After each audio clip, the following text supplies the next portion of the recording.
Welcome. As technologies have become an integral part of our daily lives, the concept of personal privacy has begun to be addressed from different perspectives, such as the protection of personal data in the digital world and personal privacy in internet environments. At this level of competence, people need to be able to protect personal data in digital environments, be aware of online risks, and know the importance of privacy. In this lesson, we are going to talk about data privacy, which it is important to consider while talking about security. Data privacy and data security both involve protecting data, but they are different. Data security entails controlling access to data using stark, black and white terms. For example, a data security policy may dictate that no one other than someone troubleshooting a database issue is allowed to see customer payment information, period. In that way, you reduce your chances of suffering a data security breach. Data privacy, on the other hand, involves more subtle, strategic decisions around who gets access to certain kinds of data. Using the same example, another organization may say, well, it may help the development team to know if a lot of customers have been paying using PayPal. Then they could decide whether it would be wise to start accepting Payoneer, Skrill, or Stripe, too. Let's give them access to payment info for the next 2 weeks. Businesses are sometimes confused by the terms and mistakenly believe that keeping personal and sensitive data secure from hackers means that they are automatically compliant with data privacy regulations. This is not the case. Data security protects data from compromise by external attackers and malicious insiders, whereas data privacy governs how the data is collected, shared, and used. In many jurisdictions, privacy is considered a fundamental human right, and data protection laws exist to guard that right. Data privacy is also important because in order for individuals to be willing to engage online, they have to trust that their personal data will be handled with care.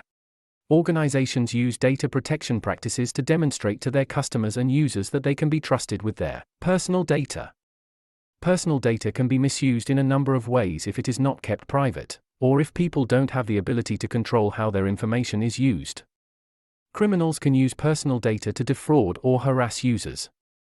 Entities may sell personal data to advertisers or other outside parties without user consent, which can result in users receiving unwanted marketing or advertising. When a person's activities are tracked and monitored, this may restrict their ability to express themselves freely, especially under repressive governments. For individuals, any of these outcomes can be harmful. For a business, these outcomes can irreparably harm their reputation, as well as resulting in fines, sanctions, and other legal consequences. In addition to the real-world implications of privacy infringements, many people and countries hold that privacy has intrinsic value, that privacy is a human right fundamental to a free society, like the right to free speech.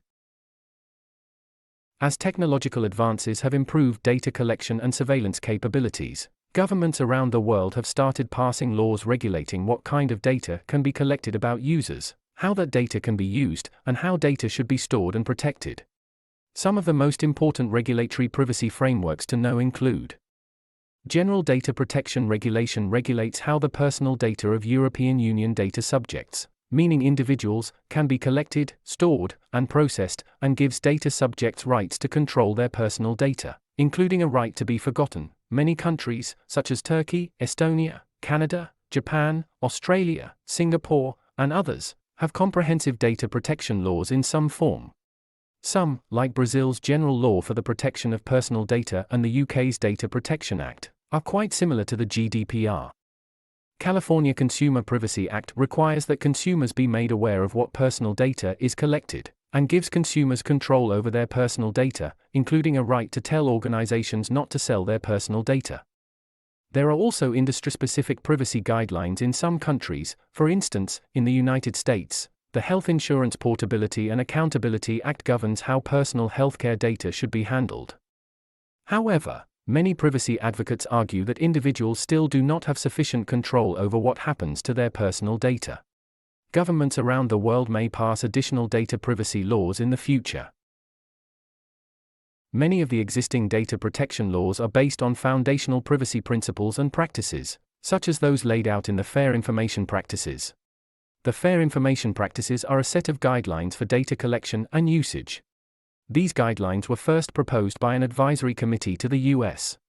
Department of Health, Education, and Welfare in 1973. They were later adopted by the International Organization for Economic Cooperation and Development, OECD, in its guidelines on the protection of privacy and transborder flows of personal data. The FAIR information practices are collection limitation, data quality, purpose specification, use limitation, security safeguards, openness, individual participation, and accountability. There are some challenges users face when protecting their online privacy. Online tracking is the first one. User behavior is regularly tracked online. Cookies often record a user's activities, and while most countries require websites to alert users of cookie usage, users may not be aware of to what degree cookies are recording their activities. Losing control of data is another challenge. With so many online services in common use, individuals may not be aware of how their data is being shared beyond the websites with which they interact online, and they may not have a say over what happens to their data. To use web applications, users often have to provide personal data like their name, email, phone number, or location. Meanwhile, the privacy policies associated with those applications may be dense and difficult to understand. Social media is an indispensable part of our social life. It is easier than ever to find someone online using social media platforms, and social media posts may reveal more personal information than users realize.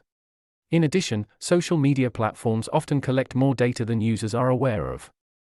Many attackers try to steal user data in order to commit fraud, compromise secure systems, or sell it on underground markets to parties who will use the data for malicious purposes.